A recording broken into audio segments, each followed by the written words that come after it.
Hello everyone, this is Akifa Thakur Aga. I welcome you all to my YouTube channel, that's Akifa's Commerce Classes. So in today's session, we'll study about the subject that's business studies.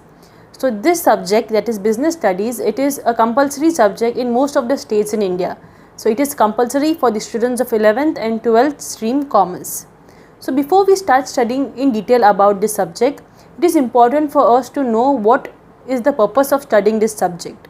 So after the students study about this subject, they will get a brief information about what is business or how they are supposed to do business or maybe how businesses are carried out. For example, the students will have information about the different forms of business organizations that exist, that is the sole proprietorship firm, the partnership firm and the joint stock companies. Apart from this, they will know what are the various sources which are available to a company when they are in need of raising capital. Apart from this, they know the different factors that they have to analyze when they are thinking of starting their own business.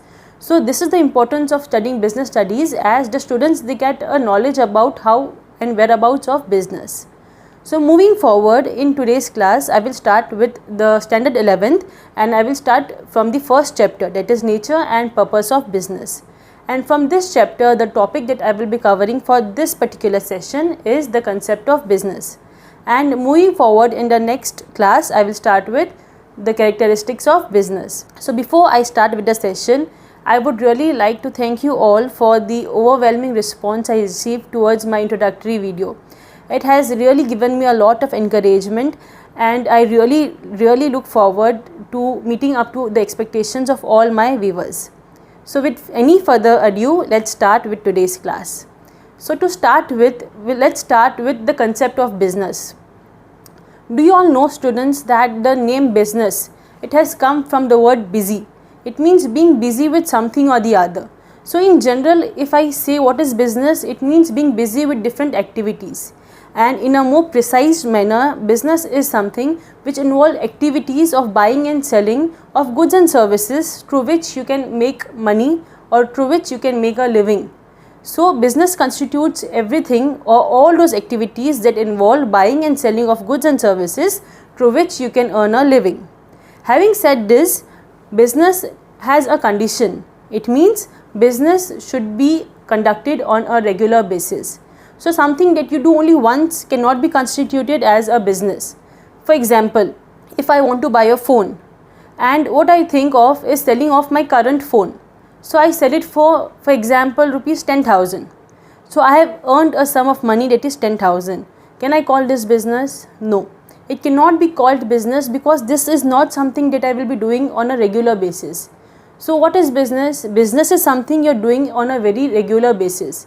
Like for example, if I have a mobile shop or if I am a mobile shop owner and I am dealing with mobiles day and day or every day, day to day basis, and I am earning a certain amount of money through it, then this is called business. So in simple words, what is business? Business is something that you do in order to earn a living, and at the same time it should be regular. So something that is not regular cannot be called as a business. So moving forward, business is now categorized into two parts. First is the economic activity and second is the non-economic activities.